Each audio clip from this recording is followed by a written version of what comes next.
Olá pessoal, boa noite. Meu nome é Alana, eu sou aluna de História de licenciatura da Universidade Federal Rural de Pernambuco. Eu estou no 4º período e nessa primeira VA eu coloquei como proposta de linguagem alternativa o estudo da charge e tendo como tema a Reforma Protestante.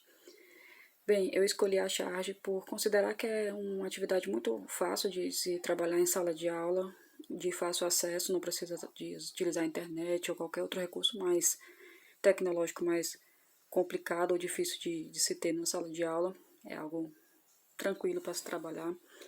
E primeiro também porque a charge ela trabalha muito o senso crítico, trabalha com a interpretação. Os alunos podem se expressar, sabe, dizer o que entendeu, debater bastante o que está sendo colocado por meio da charge. E então, por isso que eu escolhi. Acho bastante interessante a forma como a charge pode aguçar o senso crítico, pode trabalhar vários elementos, pode estabelecer interdisciplinaridades também com outras áreas.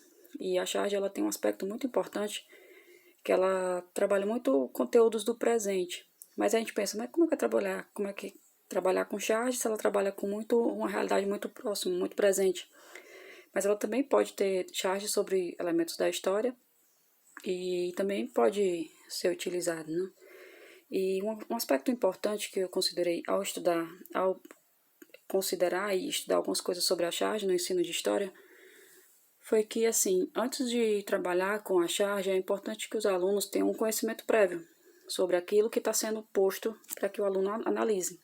Então, diante disso, eu também coloquei como um elemento alternativo dentro dessa proposta uma ficha resumo, estabelecendo os pontos principais do que a reforma defende, do que defendia, os principais personagens, o contexto, explicando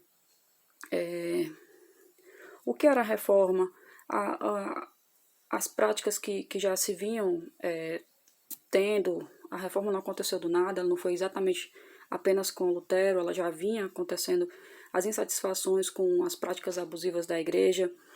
Então, tudo isso eu coloquei em tópicos, em pontos, não um texto elaborado por mim, mas um texto tirado esses pontos dos livros didáticos que eu pude ter acesso, de aulas da internet, apenas tópicos, e eu coloco isso nesse texto resumo, eu coloco esse ponto, que não é um texto elaborado por mim, mas é um texto apenas um auxílio para o aluno. Ao ver a charge, se ele não souber quem é Lutero, ele não vai nem entender a charge que eu coloquei lá. Então, assim, é uma explicação, como se fosse um quadro, algo que tivesse escrito num quadro. Então, eu fiz essa ficha resumo como um ponto de apoio, de conhecimento, para que o aluno tenha condições de interpretar essa charge. Então, eu fiz isso, colocando as devidas referências da charge e as referências do livro consultado, dos livros didáticos e inclusive dos livros trabalhados no meio da disciplina. Achei bastante importante trabalhar esse tema, porque de alguma forma a discussão em torno da reforma ela ainda parece ser um pouco atual, quando a gente vê de que forma o protestantismo foi sendo modificado, as teses e as defesas do Lutero foram redundando em outras interpretações daquilo que ele mesmo apregoou e mesmo também criticou.